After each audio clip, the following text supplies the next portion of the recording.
Hay un sonido que nunca olvidas, el de tu propio cuerpo cuando decide romperse. No es un crujido de huesos, no es un desgarro, es un clac sordo, íntimo, que nace en lo más profundo de ti y te anuncia sin lugar a dudas que el juego se ha acabado. Para mí, ese sonido fue el principio y el final de todo. 210 kilos. Ese era el número, la cifra que me iba a convertir en leyenda, al menos en mi propia cabeza. El gimnasio estaba casi en silencio. Olía a lo de siempre, a hierro, a sudor, que a esa ambición un poco animal que se pega a las paredes. Mi mundo entero estaba allí, comprimido en ese banco de cuero frío. Yo era el rey de ese pequeño universo de metal y espejos. Cada máquina era un súbdito, cada mancuerna una herramienta para mi obra. Me tumbé. Sentí el cuero pegándose a mi espalda. Arriba, en el espejo del techo, me esperaba él, mi creación, el Dios que yo mismo había esculpido a base de dolor, de disciplina y de una soledad que no me atrevía a confesar. Cada vena era un mapa de mi devoción, cada músculo una prueba irrefutable de mi poder. Y te juro que en ese momento me sentía absolutamente invencible. Pero lo más extraño todavía no había pasado. Agarré la barra. El tacto áspero y frío del metal era mi única conexión con la realidad. Mis nudillos se pusieron blancos. Tomé una bocanada de aire, llenando los pulmones hasta que casi dolía, y saqué el peso del soporte. Una montaña. Sentí cómo la gravedad me aplastaba contra el banco, cómo cada fibra de mi cuerpo se tensaba para soportar aquella locura. Era un dolor delicioso, la prueba de que estaba vivo. El silencio era mi aliado. En el silencio no había voces de médicos advirtiéndome, ni miradas de gente que no entendía mi sacrificio. Solo estábamos el hierro y yo. Una conversación sin palabras, una batalla en la que siempre ganaba el mismo. Empecé a bajar, lento, controlado.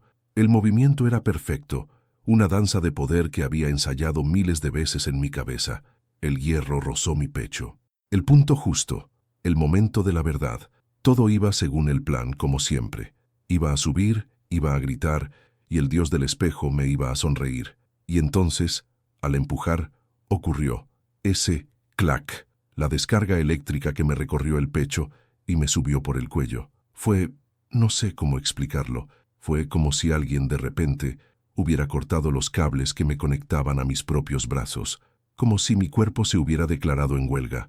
De repente, no había fuerza, cero. Mis brazos, esas columnas que sostenían mi ego, se convirtieron en gelatina. El pánico me congeló por dentro. La barra, esa montaña de hierro que segundos antes dominaba, ya no flotaba. Empezó a caer, lenta, terriblemente lenta, hacia mí. Mi último recuerdo de ese hombre fue su reflejo en el espejo del techo. Los ojos abiertos como platos, una mueca de terror puro, viéndome a mí mismo morir, justo antes de que todo se volviera negro.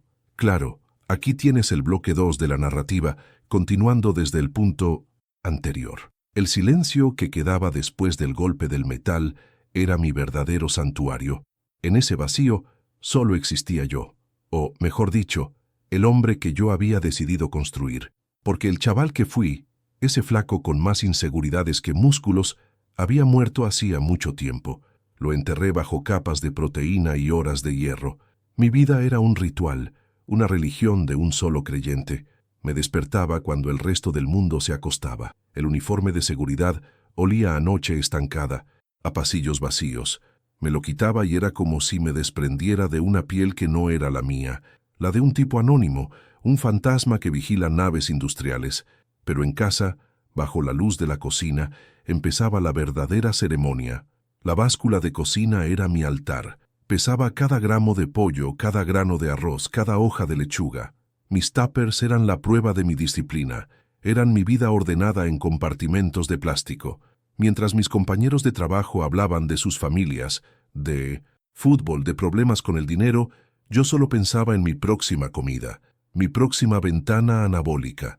Era una vida simple, pero me daba una sensación de control que, créeme, era adictiva. Pero la paz que sentía al controlar mi mundo se rompía cada vez que salía de él. Las relaciones con los demás eran raras. Recuerdo una vez, una chica me sonrió en una cafetería.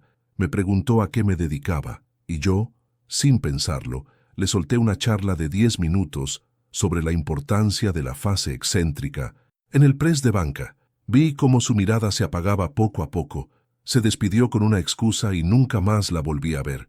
No me importó, o me convencí de que no me importaba. La gente no quería conocerme a mí, querían tocar el monumento, querían hacerse una foto con la montaña, y yo les dejaba. Su admiración era como una droga de efecto rápido, un chute de validación que me duraba hasta el siguiente entrenamiento. No necesitaba amor ni amistad, necesitaba respeto, y el respeto, en mi mundo, se medía en el diámetro de tus brazos. Mi familia ya casi no me llamaba. Mi madre decía que ya no me reconocía, que en mis ojos había una frialdad que no era mía, que estaba obsesionado, y yo me reía. Mamá, es disciplina, le decía. Es lo que hace falta para ser el mejor. No entendía que yo no estaba huyendo de nada. Estaba construyendo algo, algo eterno, algo a prueba de balas. Y sin embargo, una parte de mí sabía que estaba construyendo un muro, no un templo. El doctor Ramírez me lo dijo claro, en la última revisión. Tenía la tensión por las nubes y el hígado pidiendo auxilio a gritos. Puso mis análisis sobre la mesa y me miró por encima de las gafas. Chaval, este cuerpo no es una máquina, me dijo con esa voz cansada de los que han visto demasiado. Tiene un límite, y tú lo estás empujando hacia el abismo. Yo solo asentí con una media sonrisa. ¿Qué iba a saber él? Él veía números en un papel. Yo sentía el poder corriendo por mis venas. Sentía la vida en cada congestión, en cada agujeta. Su mundo era el de la enfermedad, el mío el de la fuerza sobrehumana. Le di las gracias por su tiempo y al salir de la consulta tiré sus advertencias a la primera papelera que encontré. Eran solo ruido. Mi única conversación sincera era con el hombre del espejo. Él sí que me entendía. Después de cada entrenamiento, me quedaba mirándolo, con el sudor cayendo por mi frente. Veía cada vena, cada corte, cada nueva fibra que había conquistado, y en sus ojos veía la misma hambre que sentía. Josun, un poco más, le susurraba. Todavía no es suficiente. Y él me devolvía la mirada, asintiendo. Éramos un equipo invencible, pero lo más extraño es que a veces, en la quietud de la noche, sentía un eco de ese chaval flaco al que había enterrado, una punzada de soledad tan profunda que me dejaba sin aire por un segundo. Me pasaba mientras conducía de vuelta a casa, con la música a todo volumen para no pensar, o a las 3 de la mañana, en medio de una ronda por un almacén desierto. Era una sensación de vacío que ningún músculo podía llenar, pero aprendí a silenciarla. La aplastaba con más peso, con más series, con más dolor. El dolor físico era mi refugio. El dolor te recuerda que estás vivo. El dolor no te deja pensar en nada más. Y funcionaba, casi siempre. Esa mañana, la del récord, me levanté sintiéndome inmortal. El aire olía diferente, a victoria. No había ni rastro de ese eco de soledad. Solo había certeza. Hoy era el día. 210 kilos. Un número que separaba de la leyenda. Hice todo el ritual de siempre. El desayuno medido, los suplementos en su orden exacto, la bolsa del gimnasio preparada con una precisión quirúrgica. Cada gesto era deliberado, cargado de intención. Era el sumo sacerdote preparándose para el sacrificio.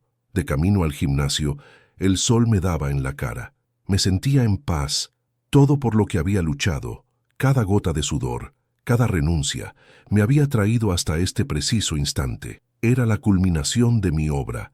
Iba a demostrarle al mundo y a mí mismo que había creado a un Dios. No sabía que ese día, en realidad, iba a oficiar un funeral. El aire del gimnasio olía a tiza y a hierro frío. Siempre me gustó ese olor. Era el perfume de mi iglesia. Estaba casi vacío, como a mí me gustaba. Solo se oía el zumbido de las luces fluorescentes y el eco lejano de unas mancuernas chocando en la otra punta de la sala. El resto era silencio, mi silencio. Caminé hacia el press de banca como quien se acerca a un altar. No. Había prisa. Cada paso era un ritual. Dejé la bolsa en el suelo, saqué mi cinturón, mis muñequeras. Me movía con una calma que no sentía por dentro. Por dentro era un volcán a punto de estallar, pero por fuera era pura concentración. Empecé a cargar la barra, 25 kilos a cada lado. Clac. El sonido metálico y seco era música para mí. otros 25, clac, y otros más. El acero se quejaba un poco, se curvaba ligeramente bajo el peso, 210 kilos, una bestia de metal esperando a que la domara. La miré y te juro sentí que me devolvía la mirada. Era un desafío, pero justo en ese instante, por una décima de segundo, volví a sentir ese eco, esa punzada de soledad. Fue como un escalofrío. Miré a mi alrededor, a la sala vacía, y por primera vez no me sentí como el rey de un castillo, sino como el único habitante de un planeta muerto. Sacudí la cabeza para espantar la sensación. Era una estupidez. Eran los nervios. Me froté las manos con magnesio hasta que quedaron blancas como las de un fantasma. Me tumbé en el banco. El cuero sintético, frío y gastado, se pegó a mi espalda. Mi nuca encontró el hueco perfecto, el que había moldeado durante años. Miré hacia arriba, al espejo del techo, y ahí estaba él, mi Dios, el hombre que había construido con sangre y sudor, cada músculo tenso, cada vena dilatada por el esfuerzo que estaba a punto de llegar. Sus ojos eran los míos, pero parecían más duros, más salvajes. Le sonreí. Él me devolvió la sonrisa. Estábamos listos. Apoyé bien los pies en el suelo. Arqueé la espalda. Mi cuerpo era un resorte a punto de saltar. Agarré la barra con fuerza. El tacto del metal áspero, el relieve del moleteado, me anclaba a la realidad. Era lo único que existía en ese momento, la barra y yo. Pero lo más extraño todavía no había pasado. Respiré hondo, llenando los pulmones hasta que me dolió el pecho. Saqué la barra del soporte. Y entonces, el peso, un peso descomunal. Sentí cómo mis huesos se comprimían, como cada fibra de mi cuerpo gritaba bajo la presión. 210 kilos de gravedad pura queriendo aplastarme contra la tierra. Pero yo era más fuerte. Empecé a bajar la barra. Lento, controladísimo. Era un baile perfecto entre el hombre y el metal. El descenso era impecable. Sentía el poder en mis tríceps, en mis hombros, en mi pecho. La barra tocó mi esternón, suavemente, como un beso de muerte. Todo iba según el plan. Y entonces, empujé. Empujé con toda el alma, con toda la rabia, con toda la soledad, con cada gramo de proteína que había comido en mi vida.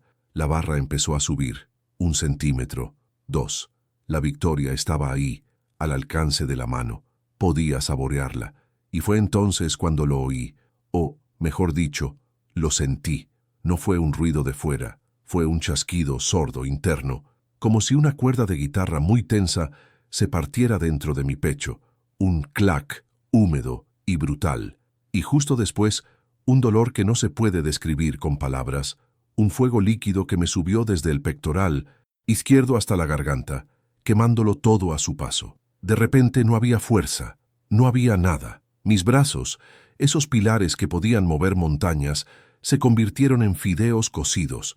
Dejaron de responderme. Te juro que mi cerebro les gritaba que empujaran, pero no había conexión. La señal no llegaba, y la barra, esa bestia que creía haber domado, se detuvo. Dudó un instante en el aire, y luego empezó a caer. Creí que el impacto sería lo peor, pero no lo fue. Lo peor fue ese segundo de caída, libre, ese instante en el que el tiempo se detuvo y mis ojos seguían fijos en el espejo del techo. Vi mi propia cara, vi la sorpresa, vi la confusión, y luego vi el terror más puro y absoluto que he visto en mi vida. Vi a mi Dios darse cuenta de que era mortal, y entonces el impacto, un sonido horrible, una mezcla de metal chocando contra hueso y carne.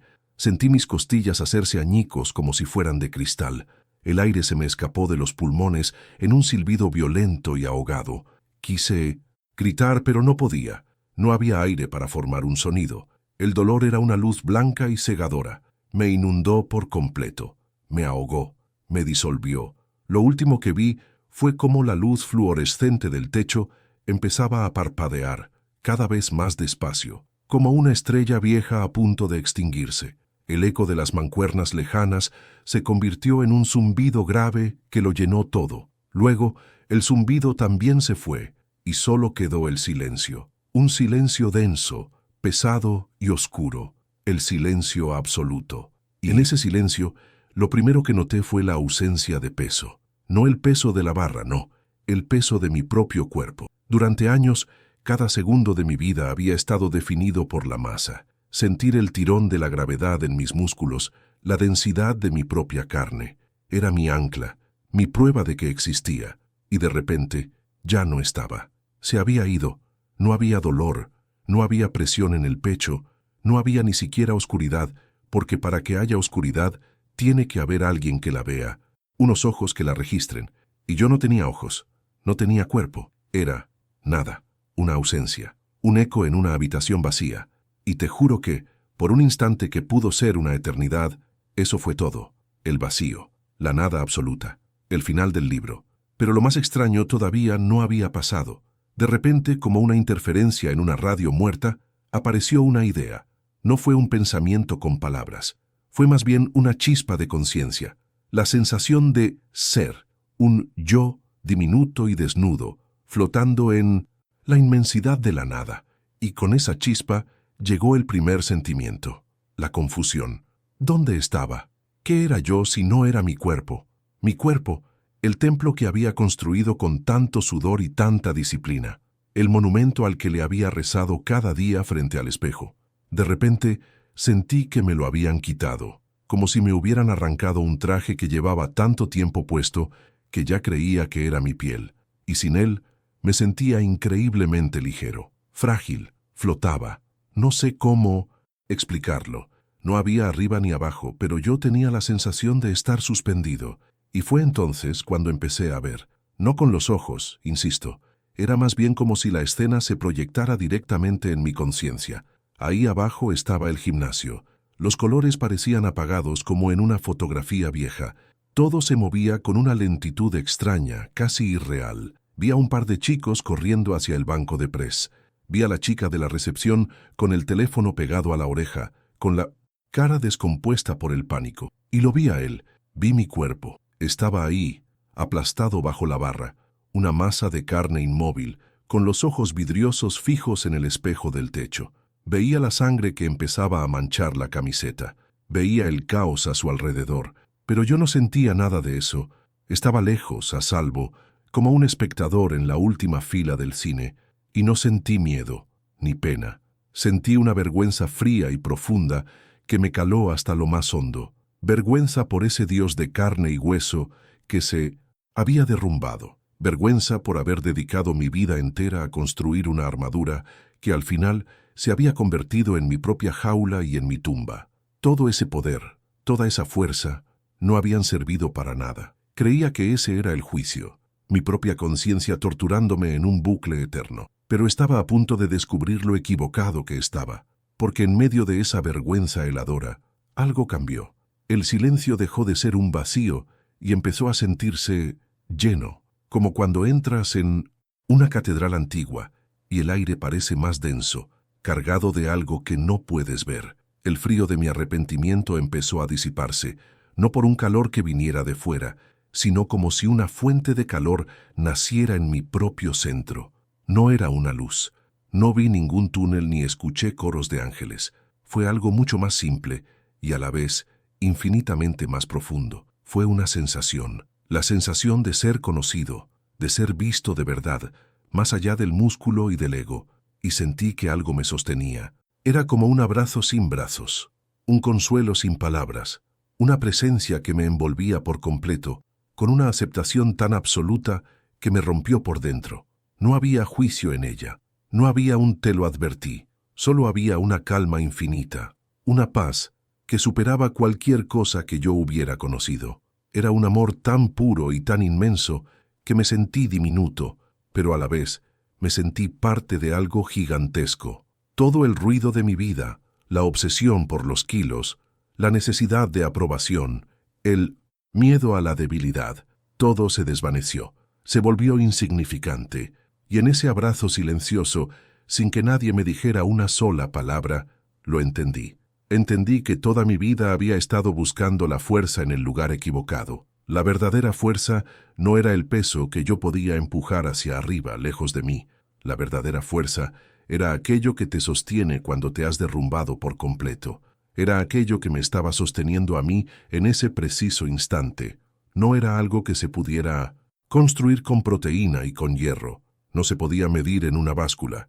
Simplemente estaba. Siempre había estado ahí, esperando a que mi ruidoso ego se callara para poder sentirla. Y por primera vez en mi vida me rendí. Dejé de luchar. Dejé de intentar ser invencible.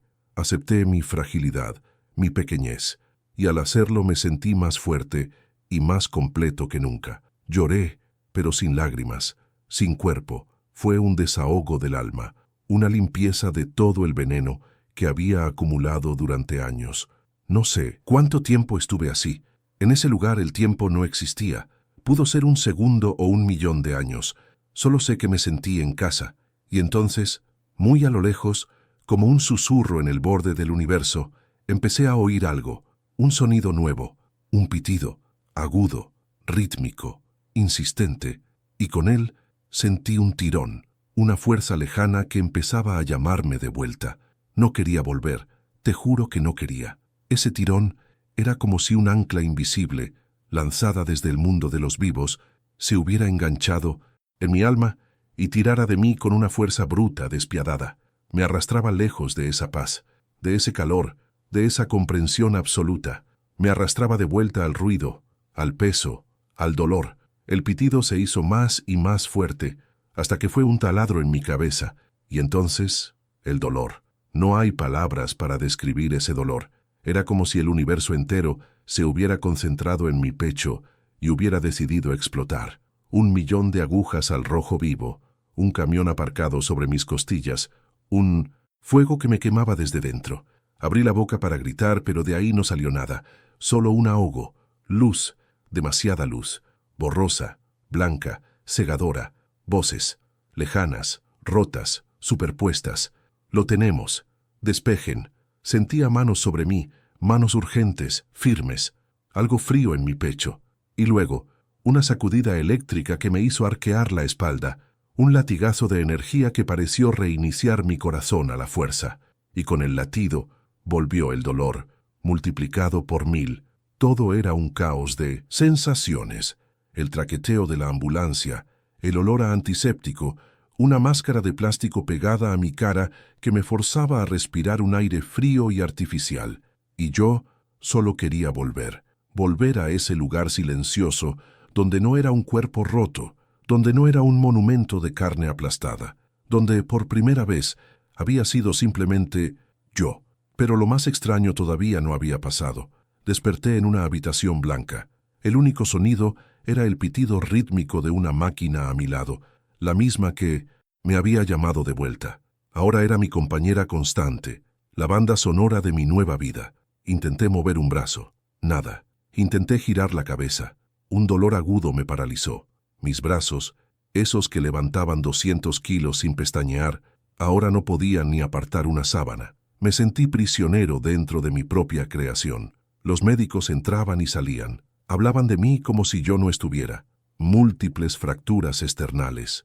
Contusión pulmonar severa. Tuvo una suerte increíble. Escuché la frase parada cardiorrespiratoria varias veces. Te perdimos por unos minutos, me dijo una enfermera con una mezcla de profesionalidad y asombro. Unos minutos.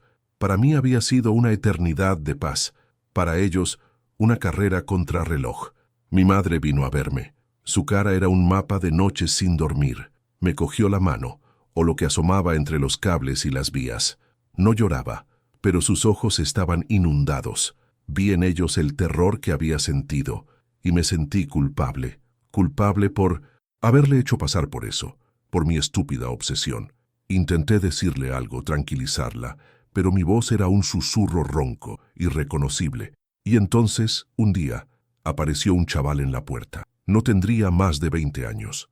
Era uno de los chicos nuevos del gimnasio, uno de esos flacuchos a los que yo miraba por encima del hombro. Se quedó ahí, dudando, hasta que una enfermera le animó a pasar. Se acercó a la cama, nervioso.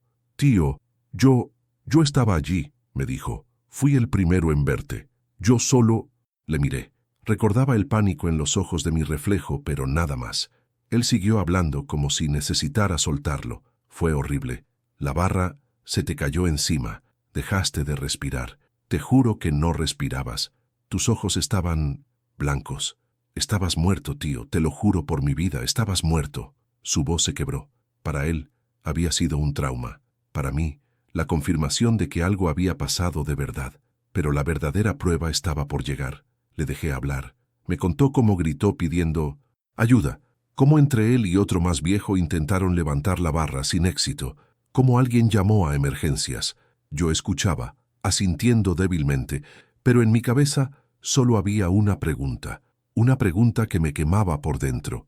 ¿Había sido real o solo una alucinación por la falta de oxígeno, como decían los médicos? Me armé de valor. Mi voz era un hilo, pero le dije, yo también te vi a ti. El chaval frunció el ceño, confundido. ¿Cómo? Si estabas... No le dejé terminar. Estabas en la... esquina, le dije, junto a la máquina de femoral. Ibas a empezar tu serie, y entonces oíste el golpe. Te giraste, y te quedaste quieto, con el móvil en la mano. Te llevaste la mano a la boca, así. Hice el gesto como pude con mi mano libre. El chico se quedó blanco, pálido como el papel. ¿Cómo? Susurró. ¿Cómo sabes eso? Era imposible. Nadie podía ver esa esquina desde el banco de press. Estabas de espaldas. Me miraba como si estuviera viendo un fantasma. Y en ese momento, te juro, supe que no estaba loco. Lo que viví, lo viví de verdad. No fue un sueño. Yo estuve allí, fuera de mi cuerpo, viéndolo todo. Él se fue poco después, todavía conmocionado, y yo me quedé solo, con esa certeza creciendo en mi pecho. Una certeza que era a la vez un alivio y una carga terrible. Porque ¿a quién le cuentas algo así? ¿Quién te va a creer? Se lo insinué a una psicóloga del hospital y me habló de experiencias disociativas postraumáticas. Palabras técnicas para decirme, con amabilidad, que mi cerebro me había engañado para protegerme del horror. Pero ellos no sintieron ese abrazo, no sintieron esa paz. Los días se convirtieron en semanas. La recuperación era un infierno lento.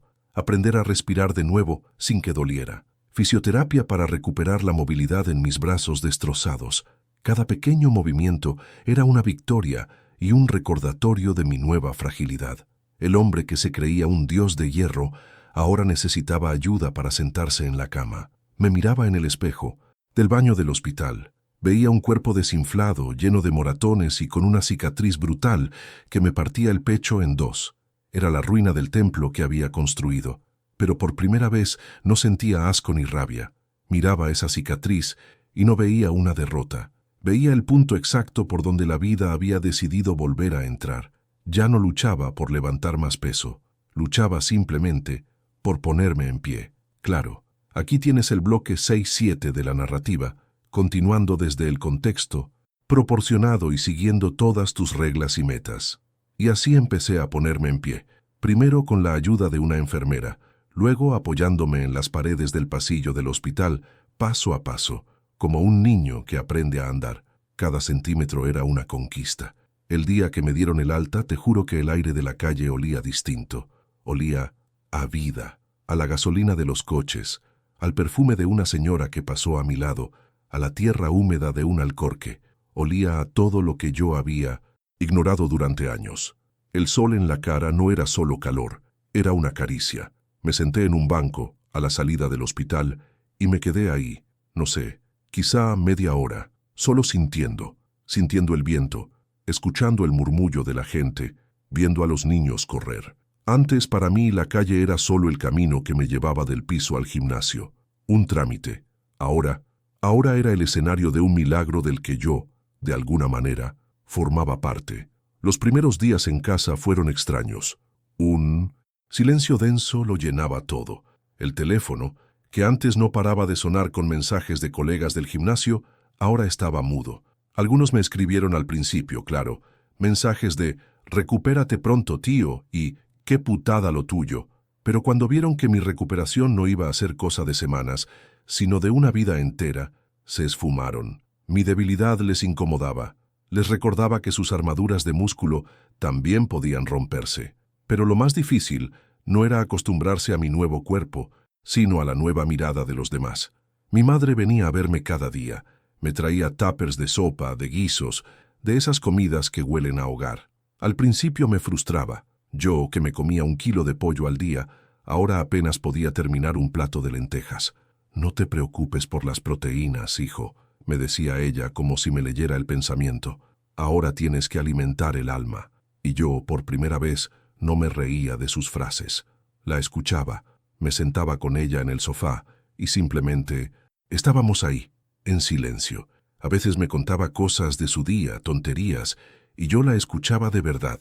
No estaba pensando en mi próxima serie de sentadillas ni calculando mis macros.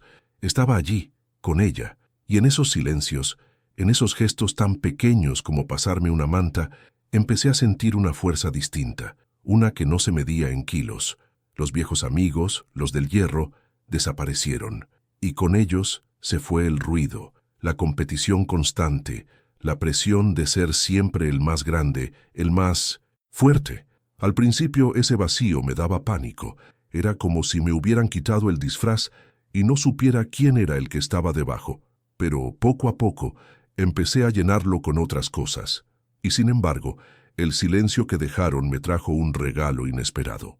Empecé a leer libros que no tenían nada que ver con nutrición deportiva ni con anatomía, historias de gente, de viajes, de vidas completamente distintas a la mía. Empecé a escuchar música, pero de verdad, no solo como un ritmo para marcar las repeticiones. Descubrí que había un mundo entero ahí fuera, un universo de sensaciones y emociones que yo había mantenido a raya porque no cabían en mi plan. Me di cuenta de que pasé media vida construyendo una armadura, pieza a pieza, músculo a músculo. Creía que me hacía invencible, pero lo que estaba construyendo en realidad era una jaula dorada, sí, admirada por todos, pero una jaula al fin y al cabo. Y ese día, bajo 210 kilos de hierro, la jaula se rompió. Y yo, por fin salí. A veces, por la noche, cerraba los ojos y volvía a sentirlo. Ese abrazo, esa presencia cálida que me sostuvo cuando yo no era nada. No intentaba entenderlo con la lógica, porque sabía que no podía. Simplemente lo aceptaba. Era mi secreto. La prueba de que lo que viví no fue un simple desmayo o una falta de oxígeno en el cerebro. Fue algo más. Fue un reinicio. Aprendí que la vulnerabilidad no es debilidad. Es, no sé cómo explicarlo, como una puerta. Cuando eres invencible, nadie puede entrar. Estás solo dentro de tu fortaleza. Pero cuando te permites ser frágil, cuando muestras tus grietas, es cuando dejas que la vida y la gente te toquen de verdad. Es ahí donde ocurre la conexión. Mis paseos se hicieron más largos. Ya no caminaba para quemar calorías, caminaba por el placer de caminar. Me fijaba en la forma de las nubes, en el color de las hojas en otoño, en la sonrisa de un desconocido. Pequeñas cosas, detalles sin importancia que antes me habrían parecido una pérdida de tiempo. Ahora eran lo único que importaba. Un día, después de la ducha, me quedé mirando la cicatriz en el espejo. Era grande, fea, un surco rojizo que partía mi pecho. El viejo yo la habría odiado. La habría visto como el símbolo de su mayor fracaso. Pero mientras la miraba, lo único que sentí fue gratitud. No era una herida. Era el mapa del camino de vuelta a casa. Ya no buscaba un Dios en el reflejo, porque había descubierto que la verdadera fuerza no es la que te impide caer. Es la que te recoge del suelo cuando ya no puedes más. Y esa es la que cuenta. Te lo juro, es una fuerza silenciosa, que no hace ruido. No la ves en los músculos, ni la mides en una báscula. La sientes aquí dentro, en el pecho, justo debajo de la cicatriz. Es la fuerza de saber que te puedes romper en 1000 pedazos, y aún así vas a seguir existiendo. Es una cosa rara, ¿sabes? Antes pensaba que la fuerza era no necesitar a nadie, ser una isla, un bloque de granito, y ahora me doy cuenta de que es justo lo contrario. Es tener el valor de decir no puedo solo, es dejar que alguien te vea temblar y no salir corriendo. Y eso, amigo, eso requiere más cojones que levantar 200 kilos. Volví al gimnasio unos meses después. El olor era el mismo, hierro, sudor, esfuerzo, pero yo era otro. Caminé entre las máquinas y las sentí como, no sé cómo explicarlo, como antigüedades de una vida pasada. Vi a los chicos jóvenes, con esa misma mirada de hambre que yo tenía, compitiendo contra su propio reflejo en el espejo. Y por primera vez no sentí ni una pizca de envidia, sentí una especie de ternura. Pensaba que volver allí sería la prueba final de mi cambio. Pero lo más increíble estaba por pasar, y no fue entre las máquinas. Estaba en el vestuario y vi a un chaval muy delgado que no se atrevía a salir. Estaba mirando a los demás, a los tipos grandes, y se le notaba el miedo en la cara. Se sentía pequeño, fuera de lugar, y yo me vi a mí mismo en él. No al hombre que fui, sino al niño que empezó todo aquello, el que se sentía tan débil por dentro, que decidió construir una fortaleza por fuera. Me acerqué. No le dije nada sobre técnica ni sobre proteínas. Solo le puse una mano en el hombro y le dije, «Oye, tranquilo, todos empezamos por algún sitio. Lo importante es que ya estás aquí». El chico me miró y sus ojos se llenaron de un alivio que yo conocía muy bien. Y en ese momento, te juro, me sentí más fuerte que el día que intenté levantar mi récord. Esa conexión, ese pequeño gesto, valió más que todos los aplausos que recibí en mi vida, porque no estaba alimentando mi ego, estaba aliviando el miedo de otra persona, y al hacerlo, aliviaba también el mío. Ahora entiendo que aquel tipo del espejo no era un monstruo, era solo un hombre asustado, aterrado por la idea de que si la gente veía lo que había dentro, descubrirían que era frágil, que no era invencible, que era simplemente humano. Y construyó un cuerpo gigante para que nadie se atreviera a acercarse lo suficiente como para descubrirlo. Pero ya no le tengo miedo a esa fragilidad. De hecho, creo que es lo más valioso que tenemos. Es lo que nos permite conectar, sentir, amar. Es el precio que pagas por estar vivo de verdad, y no solo por existir dentro de una armadura. Ya no busco respuestas, ni necesito entender qué fue exactamente lo que sentí cuando todo se apagó. Si fue una alucinación o algo más, me da igual.